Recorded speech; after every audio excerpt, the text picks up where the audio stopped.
Welcome back to the channel. Welcome back to the channel. Happy New Year! I hope you had an amazing festive holiday period. Do you feel relaxed? Do you feel renewed? Do you have any New Year's resolutions? Let me know in the comments below. I think I stopped New Year's resolutions years ago, but you didn't come here for me to talk about New Year's resolutions. You came here because you just got a new iPhone and you want to know what to do with it. This is where I come in. So this was going to be a top 10 video, what should you do, but I decided to give you more than that. Aren't I generous? You're welcome. So let's jump straight into it, shall we? Okie dokie. So you just got your new iPhone. The first thing that you're going to do is you're going to download all of the apps that you need. Your financing apps, your social media apps, blah blah blah blah blah blah blah blah. That's the first thing that you're going to do. And then you're going to lock them. Certain apps you're going to need to lock. For example, your Photos app. I don't know what you have in your Photos app. But let's say you have a sneaky in your Photos app. You are going to hold down any app of your choice. There's something new here in iOS 18, and that's this right here, require Face ID. So this app will require Face ID or your passcode to open or show content in other apps. App content will not appear in notification previews or spotlight. So we're going to click require Face ID. And then I have other apps that I can choose from. And this is what you're going to do, especially if you're a secretive person or you have very nosy inner people around you. This is definitely step one. So I'll just show you what it looks like. So I'm clicking on the Photos app. It needs my Face ID. It's so quick. I'm already into that app.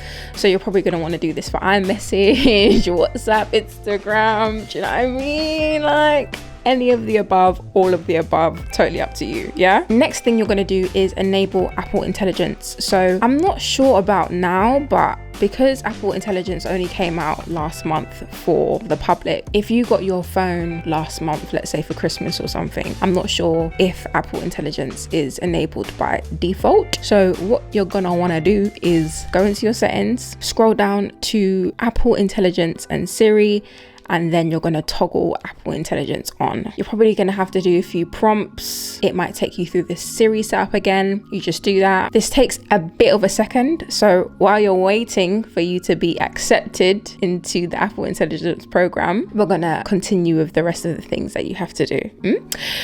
So you're going to go into your favorites and you're going to add your favorites. You know, we have to remember the use of our phone. It's for phone calls, it's for texting. Do you know what I mean? So you want to have those favorites on par, just a quick plus up here and you're good to go. While we're on the topic of apps, one thing that I recommend is you utilize your app library to the fullest. Back in the day, we used to have to create manual folders by holding something down and putting it over. You can label your folders, of course, but what's nice about Apple is that they do it for you. You have suggestions, recently added, social, games, productivity, finance, utilities, creativity, entertainment, shopping, travel, food and drinks, information and reading, health and fitness, and other. And then you also have a hidden category as well. If you don't want certain apps to show up on your home screen or even in your app library, press and hold on an app, require Face ID, and then it says hide and require Face ID. And then you'll get this pop-up message, hide app, and then you'll be able to see it in your hidden apps. Just like that. Another thing I recommend doing is editing your focus modes. So if we head into our settings, we scroll down to focus, and here are the different focus modes that I have. The ones that I actually use are do not disturb, devotion, sleep, videos, and work. So do not disturb, this is where nobody can chat to me. No apps can give me notifications. I just don't want to speak to the world. I'm angry at the world. Okay. I'm being dramatic, but This is if, for example, I'm recording this video, gonna need do not disturb on. I have my devotion one. So for example, nobody can send me notifications or whatever. No apps are allowed to give me notifications, but if I did want certain apps to give me notifications when I'm using this focus mode, for example, the Bible, I can add the Bible here, and then it gives me some suggestions up here as well. But one thing I like about focus modes is that I've set up an automation. So for example, when I open the Bible app, it will turn on automatically, and when I exit out of the Bible app, the focus mode will turn off, and I can add a schedule for time, location, app, etc, etc. I can do some filters as well, but I haven't dabbled into it. But you've got a new phone, have at it, have fun, experiment. Then I have my sleep mode. Obviously, when I'm sleeping, don't chat to me because I'm sleeping, or I'm getting ready to sleep, I'm winding down. But I still allow certain people to deliver notifications to me. And then videos. So before iOS 18, when I was recording a video on my phone or whatever, and somebody called me, the video would stop recording, which was so annoying because I was getting some good content. I enabled this focus mode. So when I'm on the camera app, nobody's allowed to message me, nobody's allowed to call me, no apps are allowed to send me notifications. And the schedule that I set up was when I open the camera app, blah, blah, blah. Cool. In iOS 18, I think that's changed. So I can actually delete this focus mode, but I just haven't. And this work focus mode is for when I'm working. So this is actually what I'm using right now, but certain people are still allowed to message me if it's an emergency or whatever. Moving smoothly onto my next point, right? So I didn't actually enable work focus mode when I was doing this video. I actually personalized some wallpapers, and when I'm on this specific wallpaper, it will automatically enable my work focus mode. And you can do that when you're creating your new personalized home screens and lock screens. So I'll give you an example on how I do this, right? So click add here. You can click whatever designs or choose whatever designs that you want. Let's say I really like this one. Here I can choose which buttons I want to be on my home screen. This is a new iOS 18 thing. If you don't know, get to know. People have left it as their camera and their flashlight, so fine. I've actually changed mine on my personal profile to Instagram and one game that I always play. I know it's so sad, but you can have it for Shazam, recognize music, anything really, any of the apps or the majority of the apps that you have on your phone, you can just quickly access it from your home screen. And then you can add your widgets here, and then I can set it as a lock screen and home screen pair. When I press and hold the new wallpaper that I just created, you see something called focus right here. And that's when you can link your focus to the different focus modes that you've already created. So that's what I've done. As you can see at the bottom there, it says work. While we are on the topic of personalizing, you definitely have to customize your control center. So if you haven't seen your control center looking like this, it's new to iOS 18. You have all your apps, you have your music, you have your home stuff, and you have your Wi-Fi, Bluetooth connectivity, blah, blah, blah, blah, blah. Cool. So we are going to press and hold down, and we can either expand this like so, like so. I can add a control here and just scroll through the many things that are available to me, but I'll walk you through what I have on my control center. So I have my flashlight, my screen recording. If I wanted to quickly create a note here, if I wanted to Shazam a song, to find my Apple Watch, if I press this, don't embarrass me, come on.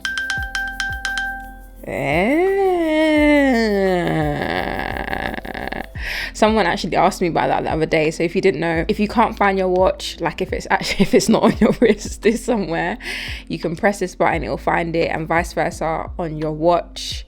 If you can't find your phone, ding ding ding ding ding on your watch as well. I have my camera, calculator, alarm, and I have, if I wanted to quickly record a voice note, I don't know what this is, screen mirroring, even though I can really just do that up here, but sure, it's there. I think it added it by itself, but whatever. And then I have something called vehicle emotion cues. Again, new to iOS 18. It will automatically sense if you're in a vehicle, and it will have all of the dots on the screen. I'll show you what it looks like. It's all of this, all of these dots on the screen, and if you're going left, it will go left, if you're going right, it will go right, back, forth, blah, blah, blah.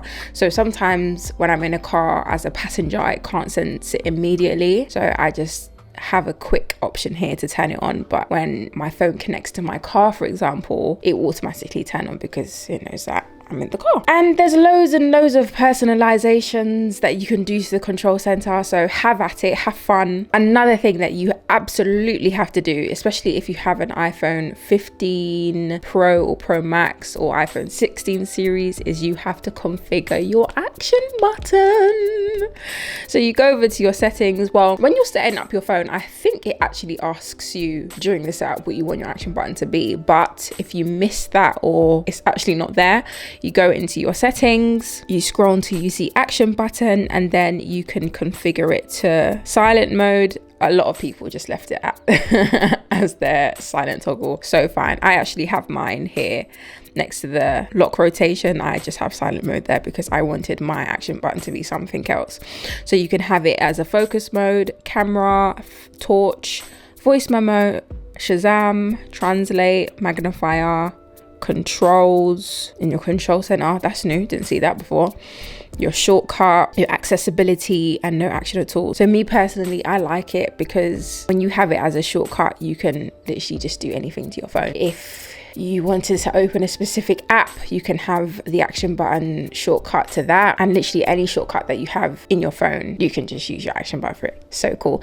I was so excited about the action button when it came out in 2023. But yes, now let's deep dive into this actual settings, the nitty gritty of the phone. So there's something that came out, and it was a security fix in the last couple months, where if somebody steals your phone and they turn off Find My, or they try to change your passcode or anything that is integral to the security of your phone, there's this thing now where whatever security changes you have to do, if you're away from home or if you're at home, depending on what you choose, you have to wait an hour before you can actually do the thing that you wanted to do for security reasons. So if you go into your settings, then you scroll down to privacy and security, and then you scroll all the way down to the bottom until you see stolen device protection. You want to enable that for sure. I can have it set to away from familiar locations, or I can have it set to always as well. And then because I just made that change, a delay will always be required to change security settings. Like it says on the tin, this adds another layer of security to your iPhone in the event that it is stolen and someone knows your passcode. If you have like a sneaky looking over your shoulder, and unfortunately they steal your phone from you or whatever, what have you, they won't be able to change any of your security details because they'll have to wait an hour. And I'm sure within that hour, you have that grace period to do whatever you need to do. Whatever you need to do. Do you know what I mean? Cool.